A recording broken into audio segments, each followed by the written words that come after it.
Welcome back to today's episode of Unapologetic Living. I'm Elizabeth Elliott and I'm your hostess. And today I have Dr. Hilary Claire with me. Um, now, your background, you are a psychologist for moms and picky eaters, right? Parenting. Yeah, exactly. And you host a podcast called Wild and Wild Podcast. You're an author, a coach, podcaster, speaker. And I was drawn to your work. I don't even know how I found you. Maybe Holly DeValley. Anyway, I know she follows you. And I had her on the show. She does cranial sacral therapy, and a lot of holistic work. She's down in, I think, the Carolinas. Um, anyway, I don't know if it was her healing mama. Anyway, but I love that you're out here doing this work and working with through this holistic lens, um, parents, parenting, mamahood. You have a little one, I think, yourself, right? Yeah, I have two boys. So one of them is turning 9 next week, and the other one is 6, almost 7. And I remember, so my kids are now almost 24 and 20. Wow. And at the time, some of the decisions I made were so out there. And still think I'm so grateful for the decisions I made so long ago, but there was far less of a community back then than there is today for moms who are parenting through that holistic centric approach. Yeah, right now it's so big. It's Mhm. almost like overwhelming how many options there are and how many different like groups there are online for moms looking for an alternative way. Yeah, and I think it's great that you guys gals are out there because at times it could feel, very alone. It took me a while. I finally found my tribe in this town of Louisville, Kentucky, but it did take some time and I like years actually to find the even the tribe of mamas that felt like we were doing things in a similar fashion, whereas it just again, I had to, they did kind of end up landing in my lap. It was like I was praying for them, but it took time. Yeah. I think that's still the case for a lot of moms now. Like I say, it can be overwhelming. There's so many options, and that's great. That's more online, but I think on the day to Mhm. day in Mhm. person, it still feels like an upward battle, and you feel like you're going against the grain and convention on so many levels as moms who are taking a more alternative path. I think that is very much the reality, unless people live in certain pockets where that alternative way of raising your kids is the norm, which isn't the case for most of us. Right, right. It isn't. I think maybe, yeah, certain pockets. So what brought you to, like, what is a little bit of your background and what brought you here? What's your journey? And maybe you were always in this camp. I've always thought of health quite holistically, and I've never been able to um, compartmentalize things. I think everything impacts everything. So, but like initially, I studied nutrition because I was very into food and diet and the impact that had on our bodies and our brains. But then I switched over to psychology and followed that through. But in that process, I was still like being a yoga instructor and I did some personal training. So I was still like seeing things a bit more like it's not just talk therapy and that's going to solve everything. And I definitely, gosh, when I had my first child, I think at that point I had been working like with kids and with parents and across the board with lots of different people in as a psychologist. But that was when I really realized that like working with moms was what I wanted to do because I saw the struggle that like mothers were going through in the modern day, making modern motherhood like so challenging, whether it's taking care of themselves and not getting burnt out or the parenting struggles that they're going through. So I really like changed my focus in that respect. And during that time, I then went and studied a fellowship in environmental and nutritional medicine. which just helped me to broaden that holistic view and have a bit more like credentials behind it rather than like my own learning. So I find everything I do, like whether it's like mom burnout or picky eating or like any aspect of my work and honestly my parenting and my life, I look at it through quite a holistic lens, looking at the mindset, the environment, the impact of other people and community, our physiology, our nutrition, and our gut health, on and on and on, because I don't think like everything is impacted by everything. And if we only look at it through one lens, we're missing out on so much. And that's not to say that if you only do talk therapy or you only do body work or you only do XYZ, that's not helpful. It absolutely is, but it doesn't necessarily fix everything. Right. Yeah, no, it really is a multifaceted approach. I agree Mhm. 100%. You can do all those things, but, and I found even more recently, or have come to understand that you can do all of those things and you can do every one of those things correct. But if our nervous system is dysregulated, then true healing really will have a hard time taking hold and being sustained. Yeah, the nervous system is like such a big piece. And I love that right now the nervous system is really like getting its moment in Yeah. social media and everywhere because it is so important. And I think there's no it's getting its moment because we need that because so Mhm. many of us have forgotten about that and we're eating right. Trying to sleep right. We're trying to move our body at 6 a.m. and doing all these things, but we're forgetting about our nervous system and how we can support it. And it is an essential piece. We can do all the other things, but it's not going to be that helpful if we're not like Mhm. feeling grounded and safe in our bodies, because our bodies are still then going to be scared and on alert, thinking there's a tiger around the corner. So Mhm. you're not going to even digest that organic food in Yeah, that case. right. It won't be assimilated. No. So when you started, while you were seeing moms, what sort of parenting struggles did you find were at the forefront?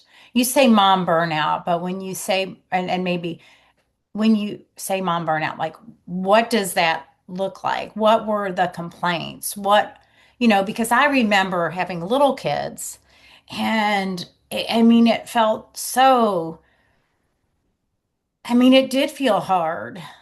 I can't quite pinpoint or even remember or articulate why it felt hard,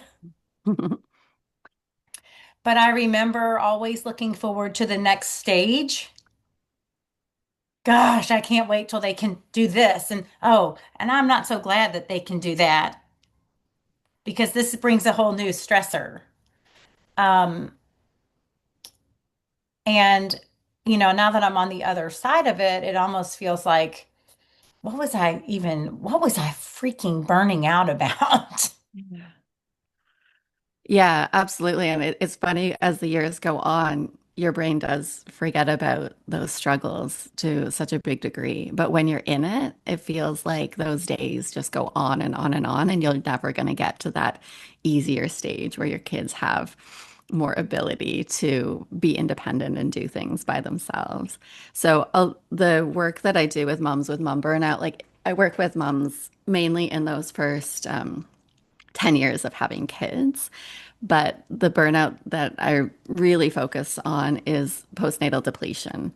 And I think that's where so much of it starts. And then we can get burnt out later down the track, but I think a lot of it stems from the same reasons.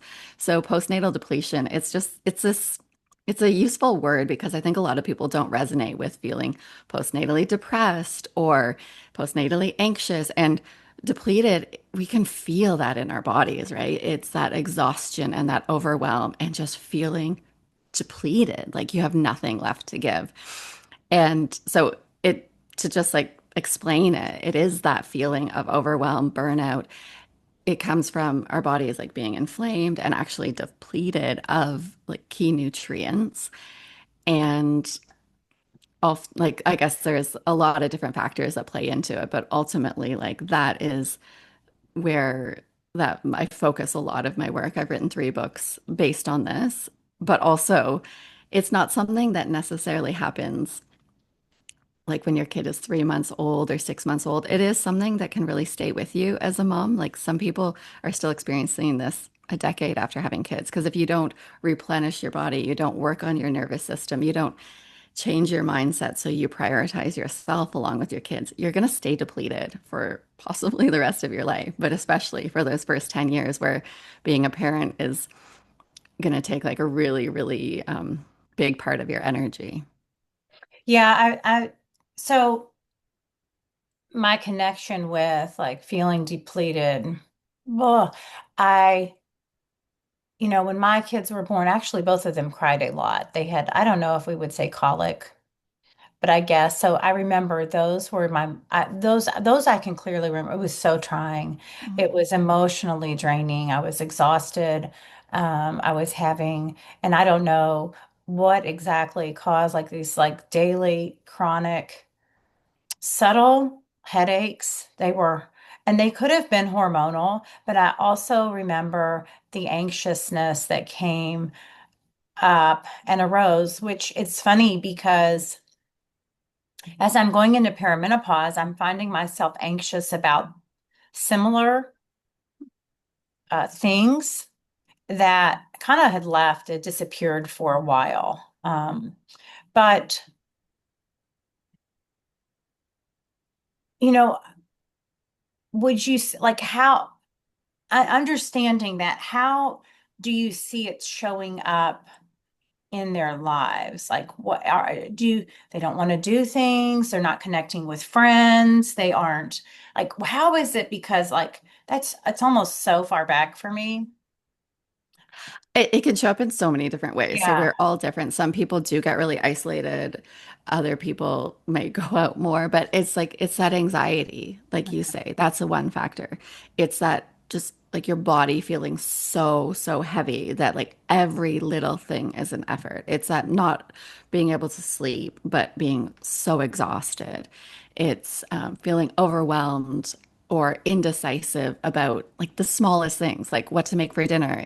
And maybe before you had kids, like you were working and you were making really important decisions, and then suddenly you're like, I can't even like make a decision of what to buy at the grocery store, and I'm just standing here in the aisle, just like staring off into space. Like it can even look like that. So it can really show up for people in so many different ways. But yeah, that overwhelm, low mood, or mood that's really up and down, irritability, anxiety, indecision.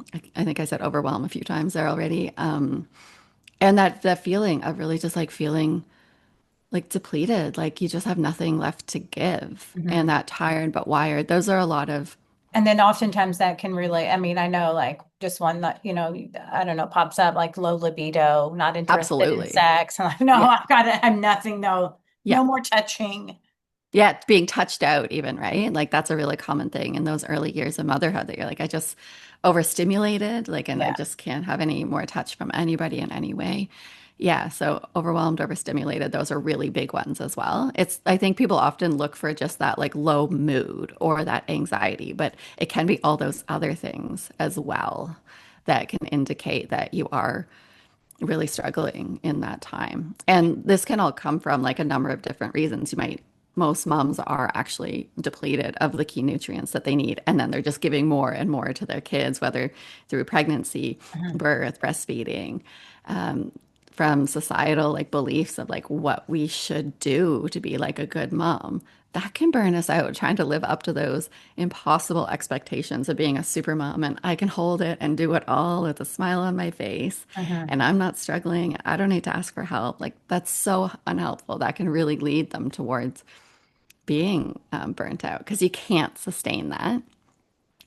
Often, like, our mindset can really like get in the way. So, if we do go in with like a type A, I can do this, or perfectionist tendencies, that can kind of push us into burnout in lots of areas of our lives, but especially parenting because we can't always get it right. There's another little person here. Like, it's not all about what we do. So that can be a big thing. How we're sleeping, how we're breathing. Like, are you a mouth breather and do you snore at night? So you're already setting yourself up to have poor sleep for those few hours that you're actually getting. That can be massive. And even just like the toxins that you're exposed to, like, are those just burdening your body and you're not able to like you don't have good gut health. There's just so many aspects of our lives that really set moms up to struggle. And I think so many of these things set people up in general to struggle, but motherhood is one of those times where, like, if you've been getting by before, it can really hit you, and you're like, I can't keep being exposed to all these things and trying to do all these things, and it can hit you. And that's when a lot of moms do become overwhelmed or burn out. Do you feel it is related to the fact that here you've birthed this baby? I once read that postpartum depression can definitely be a depletion of nutrients, especially like the omega-3s and the fatty acids. Like if Yeah. you are nutrient deficient, that baby is going to take everything it can from you Yeah. so that he or she can develop. And so leaving you, as you said, literally depleted from the nutrients that are keeping you thriving and feeling good and energetic and vital. Yeah, it's a huge part. And when you think about like the food that we eat, our gut health, like most of us don't have like very good gut lining or good bugs in there helping us to actually absorb those nutrients that we do eat. So, so many of us go into pregnancy like already low or depleted of key nutrients. And then, like you say, our babies suck everything out of us, which we want them to because we want them to develop and have those omega-3s for like great brain health. But we need to be repleting our stores in that process. And oftentimes we're not, or if we are, we do have that poor like gut lining and we're just not absorbing it, or we're stressed and our nervous system is on like crazy high alert because we're always on and we don't get any breaks. So then we're again not absorbing it and those nutrients are just going through us. So that actual depletion of minerals and like fatty acids and vitamins is like such a big piece of it, whether it's depletion or like postnatal depression. Absolutely. That's, you have to address that Mhm. to like make improvements. But to address that, then you do have to address the mindset, the nervous system, the gut health, the toxins that you're exposed to, all the things as well to help support your body to actually absorb and hold on to those nutrients. And I think a big thing is too, like a lot of parents are having kids quite quickly one after the other or having them when they're Mhm. older. And so they're not repleting those stores between kids. So maybe they were like fine after their first, but it's after their second or their third. Like things are just getting taken from their body over and over, and they're not filling those stores. And that can lead to them feeling like a lot worse second or third time around. Yeah, it reminds me after my second, I was thinking, so there for a minute, I struggled with some hypochondria. Mm. I was, and now my mom was diagnosed with breast cancer at 35 and then she had a reoccurrence at 37. Now this was like she's 72, almost, she's 71 now. So you're talking like 35 years ago, 36 years ago. So at that time, like she was like one of so few who were getting diagnosed that young. And as I started to approach 35, my anxiety started to heighten over, I'm going to get this. I was in sort of a very challenging relationship with my kid's father at the time. And she had also been in a similar situation. So, I'm like trying to connect the pieces because I know that things like that, these patterns can sort of trickle down to, future generations. And so, but I also like in looking back as we were talking, it was on the heels of my second baby. And so like it also like it was less like and then this fear of if it happened, um, this fear that my kids would be growing up motherless. So it was just a lot, but I do think, as you say that, it makes sense that it could have been heightened because it was a second pregnancy, even though it had been 3.5 years later.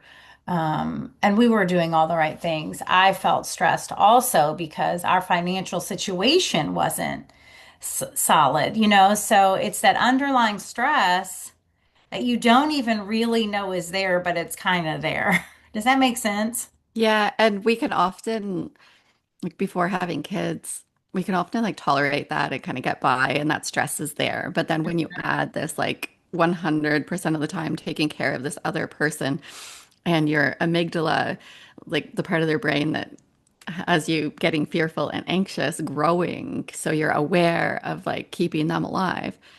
Sometimes that underlying stress just becomes too much at that point if you add on those other things. So it's very normal that afterwards that we do, after we have kids, we do become more anxious. And I think that's why working on like supporting our nervous system, working on like mindfulness and gratitude and like breathing techniques, body work, seeking support in whatever modalities work for us is so, so key at that time. Otherwise, that amygdala can like keep growing and growing, and that anxiety can turn into something really unhelpful rather than it just being useful in making sure that we keep our child alive, you know, and because kids, you know, they do things. They don't have their frontal lobe working and able to like be aware but about the decisions that they make. So it is useful that we have that heightened anxiety, but we have to keep it in check and we have to support ourselves in that.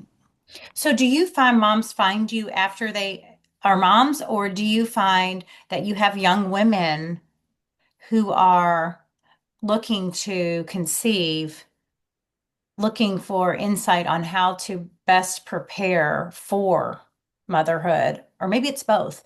It's both. I wish it was a lot more of the second one of like I've Mhm. had people read my books and they're like, "Oh my gosh, this helps so much in preparing me for thinking about afterbirth." Because when you're like wanting to have a kid, you think about, okay, how do I get pregnant? How do I stay pregnant, stay healthy?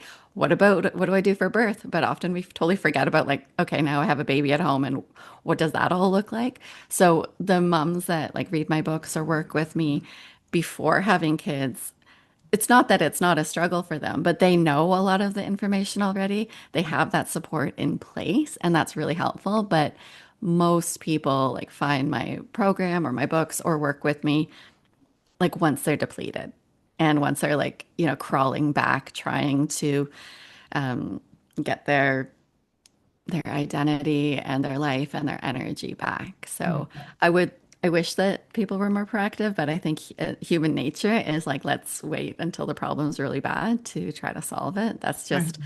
how we are. But I think with more and more information and podcasts, people are talking about this more, or that might just be like the bubble I live in that I see that postpartum planning is something we talk about. So it's hard for me to say if that is actually changing or it's just changing in my little space, but I hope it is. And I think we need to go back to that time where like traditional cultures used to prepare couples before having a baby with like the key like fertility foods, which really help the mom's body and really help the baby's development. And then they had like that sacred time after having a baby where moms were taken care of and weren't expected to do things outside of heal and breastfeed and bond with their baby. And we need to bring more of that back. And you're seeing glimpses of that happening, but we absolutely need to move in that direction if we want postnatal depletion, depression, mom burnout, Mhm. whatever we want to call it, and whatever we're feeling to not be so normal. hmm Yeah, I know. I was talking to my son. He got married this past year, and she's ready to have, she wants to be a mom. She wants, several kids, and I love to hear that. That's exciting. And they were, just briefly talking. They're not there yet, but um, I'm like, microplastics. You need to make sure you're drinking your filtered water and you need to make sure you take off the underwear. And, he's like, Mom, I'm like, I'm sending your testicles really good juju because you don't, even though we've done this our whole life. He's like, a little bit of him wants to rebel against mom. And I was like, you might even want to quit drink, so they were already kind of talking about like quit drinking up to like really prepare, which is something I didn't do and so many people don't do. But it's such, but with today too, as many people who are having trouble conceiving and the infertility rates what they are, it's probably more important now more than ever to take that time to really nourish your body so that you do have a healthy pregnancy and healthy baby, especially when they're finding like what, like 260, 270 chemicals in the the cord blood. Yeah. And Um, I wonder if, like, because fertility is on such a decline and sperm count is on such a decline, if more people are probably aware of that preconception care, and that's probably actually bringing it more to the forefront. So mhm, it's an awful situation. Like, we don't want to see fertility going down, but at least it's bringing this positive thing that people are becoming more aware of. Okay, we need to get ourselves healthy before having a baby. Because, mhm, yeah, we plan so much for like weddings and different things. And then we're like, oh, let's just have a baby and not think about any of those things. Whereas like, okay, like a wedding is great and but that's one day. Like let's focus on like this child's health for their whole life and what you can do ahead of time because mhm, there's so much you can do. And by doing all that, you're supporting the parents and that mother's body as well. So mhm, she goes through that nourished and vital so she can take care of that kid to the best of her ability. Because if we go through that and our kids are unhealthy and they're struggling and we're depleted and exhausted, like that's just setting everybody up to struggle. So I love that you're sending that information and talking to your son about that because it's important. Even if he's been doing that his whole life, like yeah. even if you don't have that much plastic in your house and you eat organic and you always open your windows to let like fresh air in, we're still exposed to so much that we have to do a lot of extra stuff to just like let our bodies be. Yeah, it's definitely a challenge because it's everywhere you go. They're inundating you. I mean, the different businesses and um, because he's got these free cups from a football game, totally laden with microplastics. And his wife the other day was like, I switched cups because I heard that this one had lead, blah, blah, like and I was like, yeah, you never know. That's why I love my glass. And he's like, I'm just going to keep drinking. I'm like, come on, Noah, come on, please. But that's just his way, like he's like, it's this big, but they don't drink soda. So I'm like, love that. And they don't drink, artificially sweetened beverages or big water. But it's tough today. Even when you're doing all the things right, it is still, I think, challenging to because even like touching the receipts when you Mhm. go to the grocery store and you don't think it's a big deal. And I think that's probably the mindset of a lot of people. Well, but when it's day in, day out, and it's here and it's there and it's home and there are so many factors that we can't control. All the more reason to really nourish our body so that our body can handle the toxic burden of this stuff that we will never be able to be completely free of. Yeah, and I think it's useful to like educate yourself on those things like the receipts and plastic exposure. And I think it's very common that when you start learning about that, you can become overwhelmed and scared of everything. And like that's not helpful for your nervous system, your digestion, for anything. But I think sometimes you just have to go through that. And then on the other side, you realize, okay, I'm going to be exposed to this, but I have these skills. I know just don't take the receipt. And you don't need to stress about it anymore because you just have things in like habits in place that keep you as healthy as possible and like lower exposure to these things, but also knowing like it's not about no exposure because that can just derail us in a whole other way with stress, and that's not helpful. So there's a couple questions that come up for me because you are working with moms and you are looking through this holistic whole person lens. What are your thoughts on as home birth versus natural birth in a hospital or a birth center? And I think it's, obviously it's a very individual and personal decision. But just curious through your lens, what kind of wisdom and insight you might have to share around those. I think it's really useful to learn and get exposure to the different options and have really positive birth stories around you and not get too like rigid and focused of like my birth needs to go this way because birth will not go the way you Mhm. envision it because we even if it is your second or your third or fourth baby, like every birth is a different experience.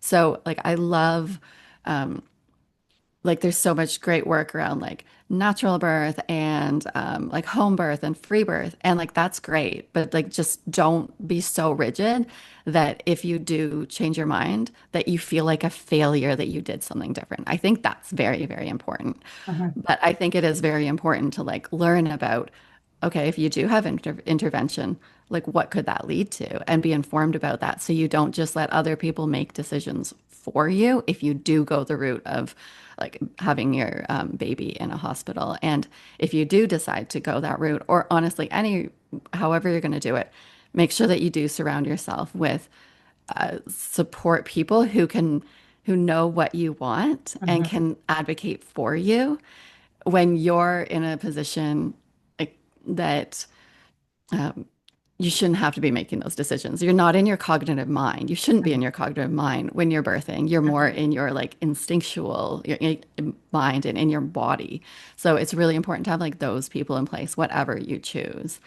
I think yeah, I think that's missing a lot. So I was really lucky. Like my husband, he's a doctor, so I didn't take any drugs or anything, but I was just like I felt totally like drugged on like my own Yeah, endorphins, and yeah. yeah, but I knew he could advocate for like I don't want any treatment, I don't want anything, so I didn't have to worry about that, and that's so freeing to actually let that birth process happen when you have that person who is the rational brain for you. So Mhm. I think that's very important. But yeah, I think it's just about having the information, learning those stories, and having a plan of what you want, but being somewhat flexible with that because sometimes things aren't going to turn out how you want. So I don't know if that quite answers your No, question, I but I think don't that's think there's a right or wrong. yeah, I think that's great. I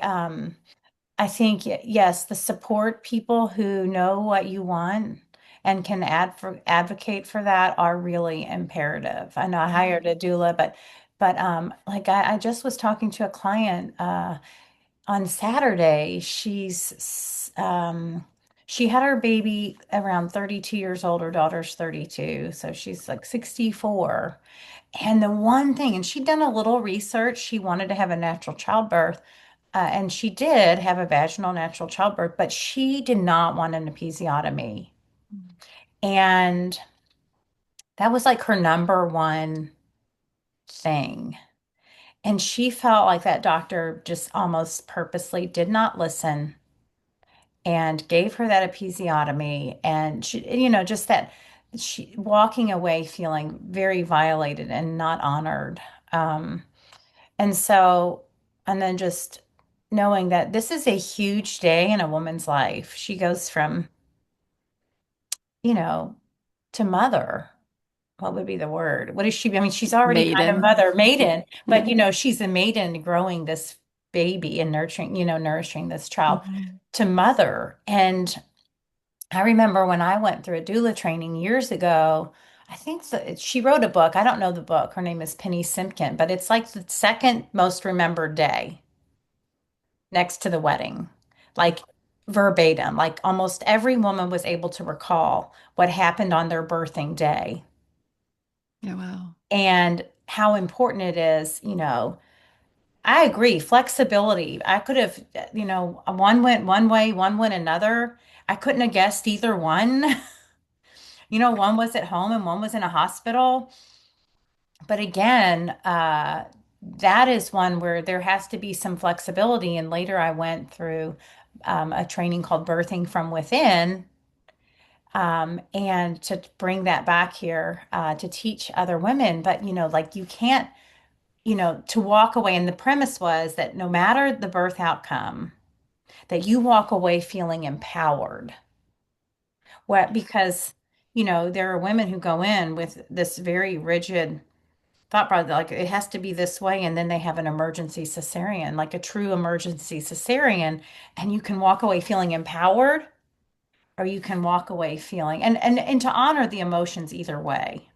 Yeah. And I think that empowerment piece is so important because there are people who know for whatever reason they have to have a cesarean and they can go into even a planned one Mhm. so empowered and feel so proud and capable.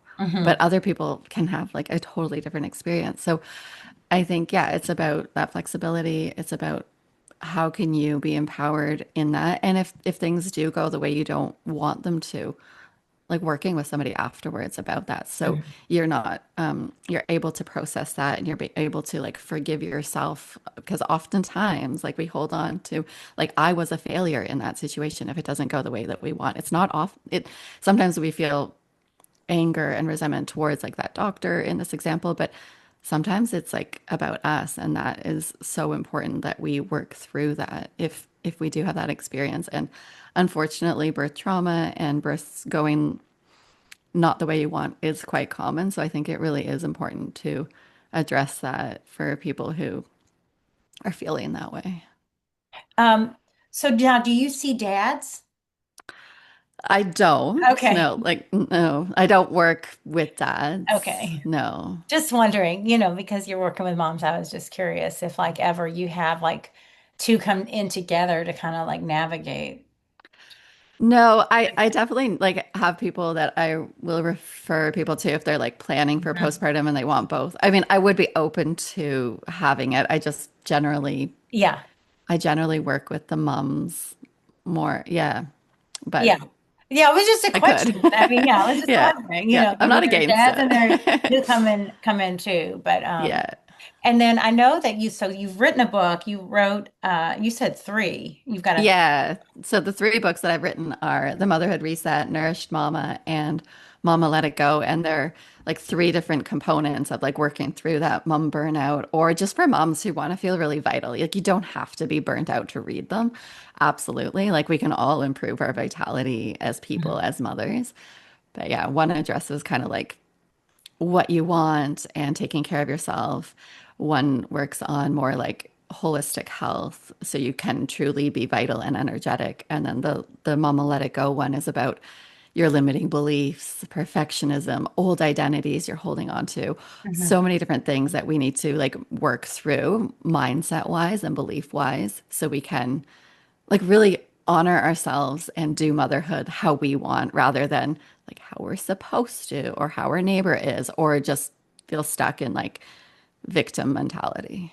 hmm Yeah, and I know I've mentioned it in multiple podcast episodes. One of the reasons I birthed this was so that everybody could live unapologetically that in an alignment with their what they feel is right in their bones, in their body and their heart. And yeah, when you are out there and you're watching this mom and that mom and all these things, and my kid's got to do this, and we've got to go to preschool, or maybe they could just stay home. Like there's so many things out there. And really, it comes back to just like really honoring, listening to that mama's intuition. Yeah. Yeah. And noticing all those people around you and even noticing, like, okay, well, who am I really jealous of here? Like, okay, well, maybe that means that there is some aspect of their life that I want more of. Like, maybe that mom does look so playful and energetic with her kids, and I'm feeling so tired. Like, I want to create that in my life. Like, great. Like, you can listen and notice those people around you, but don't just absorb it Mhm. unconsciously. Like, be aware of it. Be like, oh, that person's really, I'm noticing their mothering. Like, what am I noticing about it? Oh, I don't want a mother that way. Oh, and I do want a mother that way. Okay, well, I'm going to take pieces of this and do what fits for me. Mhm.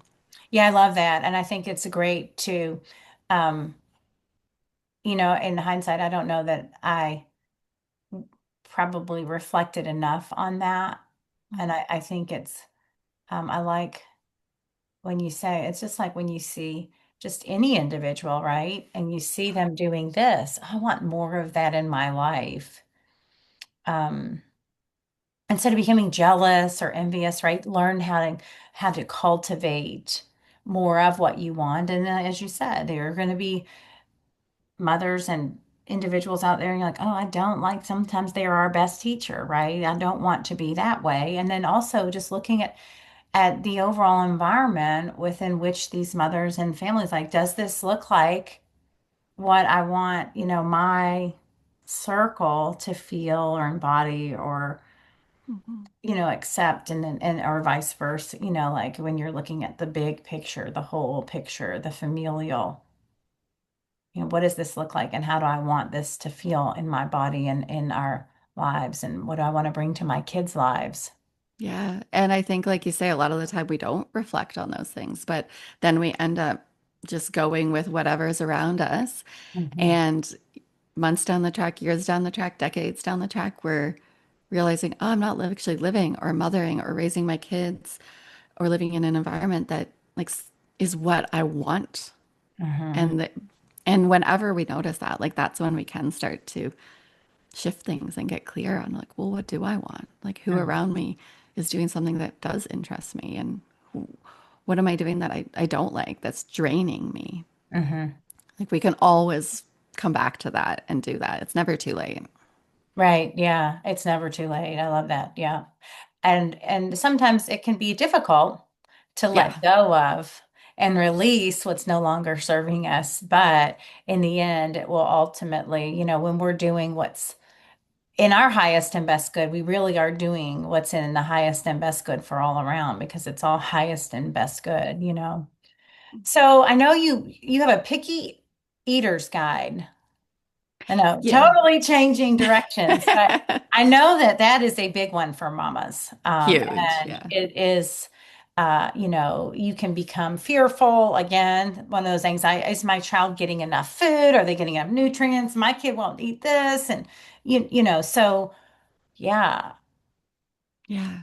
So I'm working on a book right now. Okay. My goal is to have it done and like it's so close to being done, but I'm just not, I haven't done that last like 15%. And it's about picky eating. So in the meantime, I have this the picky eating guide, which goes over like mindset, psychological issues, Hmm. physiological, nutritional, and environmental things that are impacting picky eating. So like leading to picky eating and then like what you can do to remediate those. Hmm. But picky eating, I think we often do think like, oh, if we just like force our kid to eat something, like they'll eat it. Or if we're like punitive about it, or if we reward them. But oftentimes, like I think it's really important to look at the root cause because a lot of the time it comes back to nutrients that are low. So if you're like low in zinc, you're gonna taste food differently, you're gonna experience food differently, and often you become pickier. Like sometimes all you have to do is increase zinc levels and kids suddenly aren't picky. Like, so Hmm. I'm not saying that's the only thing, but Right. it's important to look at the root cause. It's not just like behavioral things.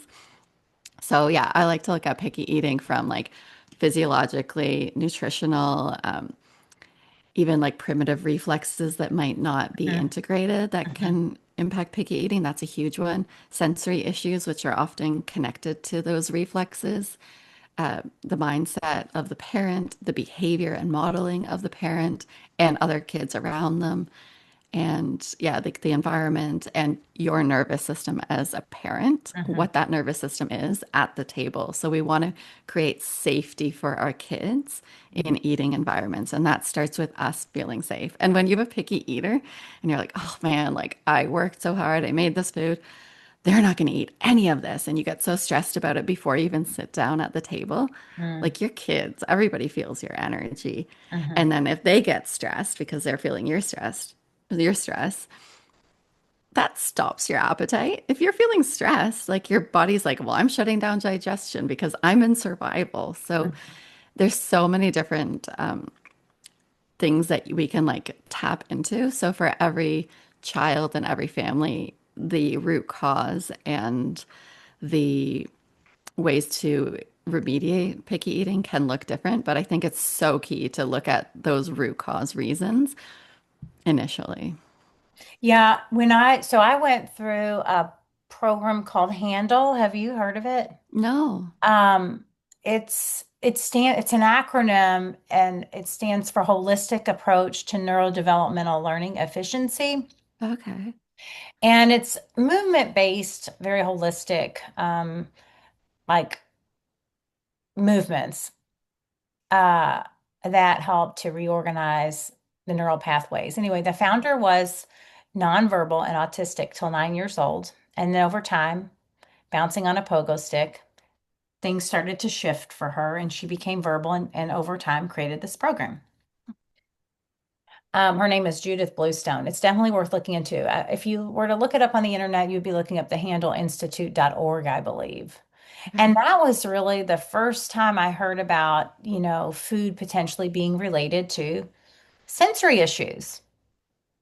And because they work a lot with those individuals with neurological differences.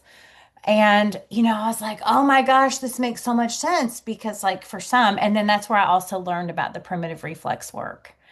Um, like if the food might be too loud for a child, they might Yeah. not eat it, or and simply could be the way it feels in their mouth. And I know my daughter would chew carrots, the, and they would all come out. She'd chew them for a minute, but she was not going to swallow them. And that was repeated over and over and over again. But she would always take them. She also would just pick up sticks of butter and eat them. And I just let her, Yeah, right? butter There was is like the best something snack. probably about that for her was needed. Yeah. I do think they are also somewhat intuitive, but I just remember that. And she also struggled to nurse. Like we got our latch, but it took a while.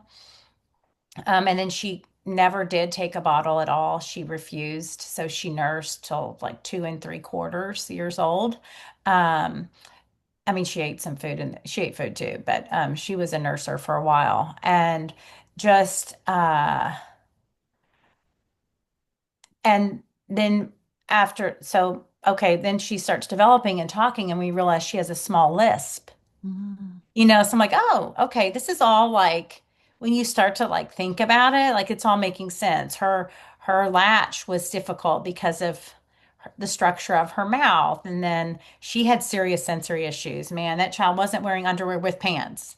She might wear underwear playing, but she was not going to wear two sets of seams around her waist.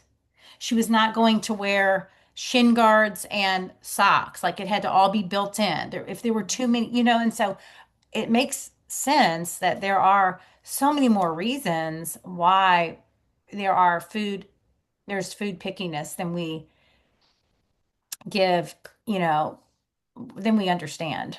Yeah, like even when you think about your daughter, like if she doesn't, well, she was having difficulty latching, that makes me wonder, like, yeah, what's her jaw structure like? And does she have a tongue tie? And often, like that, if that's the history, and then they are picky with their eating down the track, that's something I would really be thinking about and wanting to check for. And have, if that was a client, like I would have them go to a myofunctional therapist and get a dentist who is aware of tongue ties to get assessed, because if your tongue doesn't rest on the roof of your mouth and it only sits in one spot, when food touches that spot and you're like, whoa, this is too much. I want to get this out of my mouth.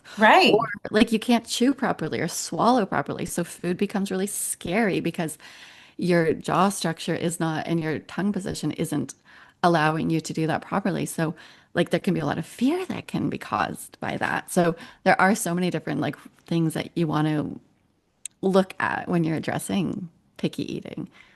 So that was going to be a next question. You refer out for that. It's something that you're talking about, but you are not necessary, or are you helping them create the roadmap to less picky eating? There's a lot that like I can do with people, but I absolutely refer out. So like Mhm, I don't do any body work. So mhm, if I think that like that nervous system and the fascial mhm, work is really important for them, like I have people that I refer to, absolutely. I mean, depending on where I work with people online, so if they're local, I know who to refer them to, and otherwise, we can help find them. And then, yeah, if it's something with their oral structure and tongue tie, I mhm, can do a few things where I'm like getting a sense of what it looks like and what they can do. And mhm. from that, and from their history, like referring them to somebody who can address that and do that myofunctional work with them. Or if it is a tongue tie, like prepare them for a tongue tie, um, like cutting the tongue tie if that is necessary. So yeah, absolutely refer out for certain aspects of it. It just depends on.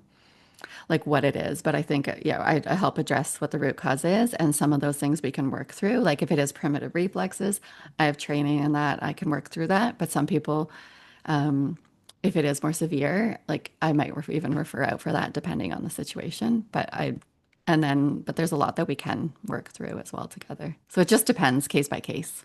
So I gotta ask, did the picky eating stem from your own personal experience with picky eaters, or did it come about and the birth of the Picky Eaters Guide because of all the moms that It's a also came to you with this like struggle?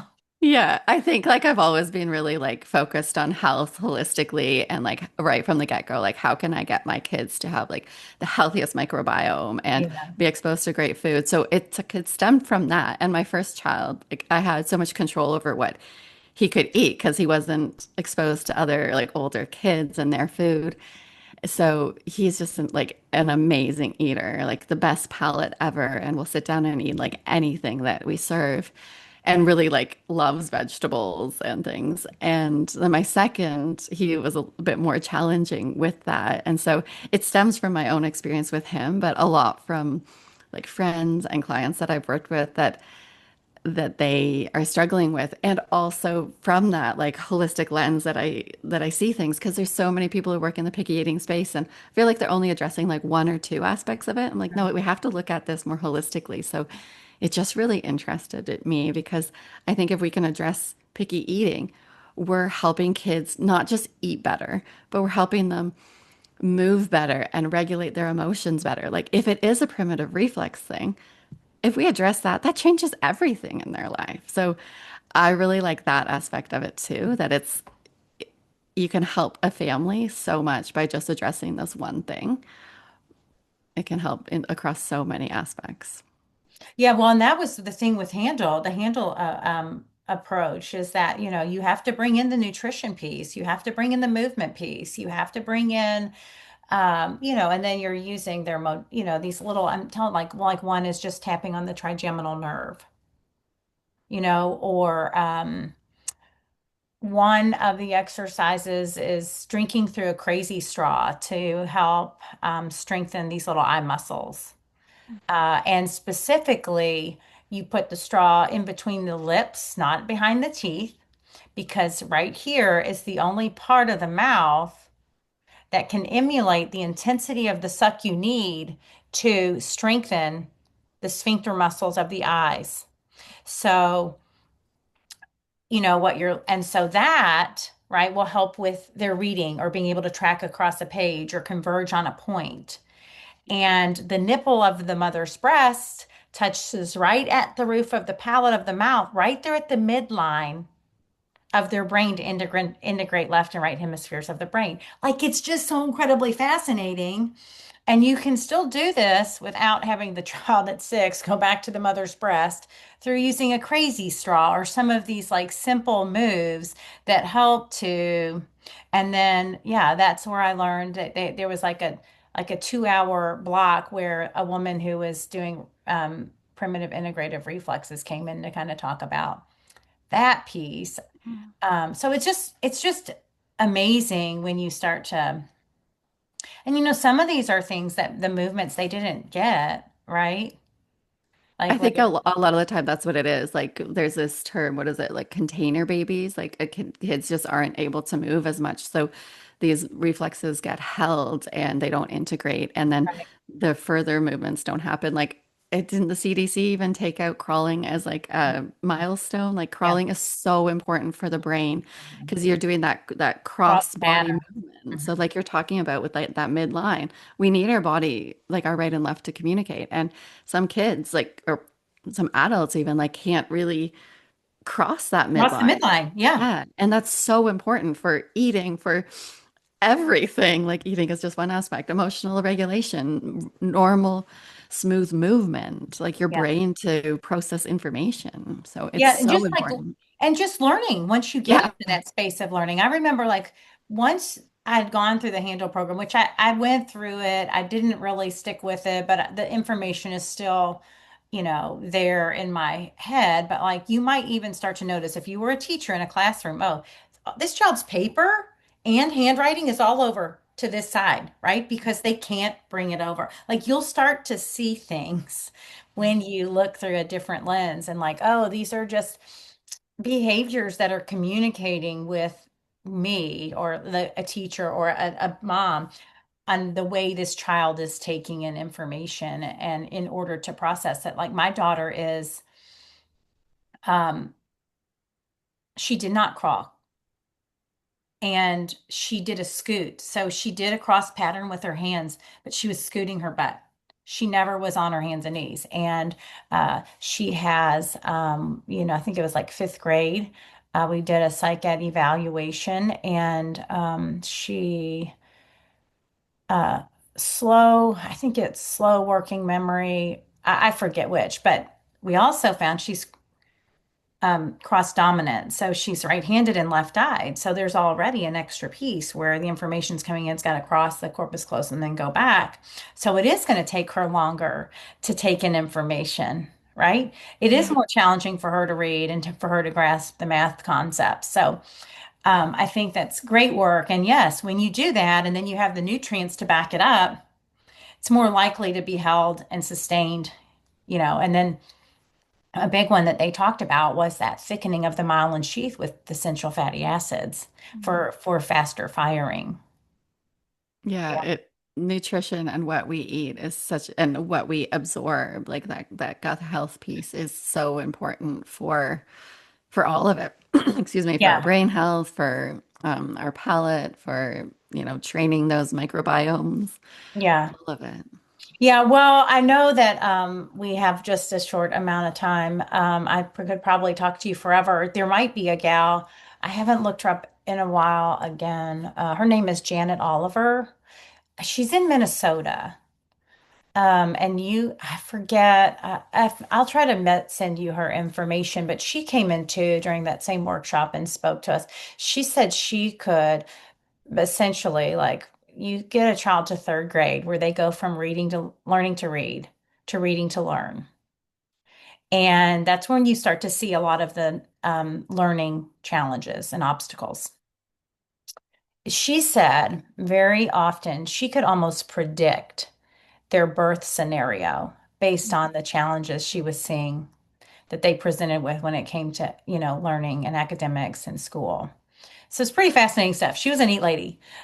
Yeah, birth really plays into it, right? Because some of those Mhm. reflexes we use to go down the Right. vaginal canal, and if forceps are used or a cesarean, you are Mhm. more likely to have reflexes that are not integrated. And I mean, there can be other things that can Right. like, happen that can impact learning, but absolutely, like Yeah, that's definitely a piece of it. and then you're missing the vaginal, the benefits of the vaginal microbiome, like Yeah. coming through. Yeah, it's crazy. It's so wild, isn't it? Mhm. Yeah, Um, nature had us like working like in an ideal situation. It had it all worked out, right? But yeah, and yes, that's that's where not it the gets reality. Now upset. we I have know, to I often go know. back and fix things. But we can, like even if you're an Yeah, adult and you have like reflexes that are not integrated or your gut isn't great, it's like you can still do so much now. It's not that like it's too late. That's a really nice part. Like there's so much we can change. It's easier to make those changes earlier on, but there's so much we can still do to like support our health and our kids' health, no matter what age. yeah, absolutely. We have so much more power than we think, and yeah, that can be done. Yeah, anytime. I think there's a lot of things that can be reversed. And shifted. Of course, you hear about like spontaneous remissions and crazy healings, and that I believe, but so much of that is really understanding that we, have, the power to kind of shift if Yeah. you really want to. So it's never too late. Um, No. so where can people find you? I know that you work with people online. Yeah. Okay, all online. Yeah. At this moment, Wow, yes, that's it's all awesome. online. So, That's yeah. cool. I mean, I like the in person, but I love the fact that, you know, I think COVID birthed a new generation of a lot of individuals who are really helping people online. Yeah, I find it is helpful. Like, I remember being a mom and going to like see different like therapists and different like support people and just like trying to like take my stroller up a huge flight of stairs because I had my kid with me, or like, needing to breastfeed during it or stand up and rocking them. So I find it really, with my population, especially those early years of motherhood, like it is easy that they can just be like their kid is with them, or it's nap time and they can just like pick up the call. But in person is also amazing. And one day I will definitely go back to doing some in person. But right now, I think, yeah, for my clients, online is just like what fits their life. But yeah, where you can find me, my website is Dr. Hilary Claire. So it's like Dr. Hilary with one L .com, and then that's the same on I'm Dr. Hilary Claire on Facebook and Instagram. So those would be the main places. My podcast is Wild and Well, so you can find that like wherever you listen to podcasts, wherever you're listening to this one. And then where can they find your books? Through your website, Amazon? Yeah, both of those places. There's a Okay. few bookstores that it's in. There's some other like online book distributors that you can find it at. But yeah, Amazon or my website are probably the easiest places. So yeah. Okay. Okay, great. Well, thank you so much, Hillary. I so appreciate your time. It's been great. And if my audience out there has questions, please be sure to reach out to Dr. Hillary Claire or find her on the social media sites, all this, and her website, the social, so will all be in the show notes below. I'm so grateful to have got to spend this time with you. Yeah, thank you so much. And yeah, if anybody does have questions, like I love answering them. And yeah, anything about anything we talked about, let me know. Okay, great. Thanks so much. Have a fabulous day.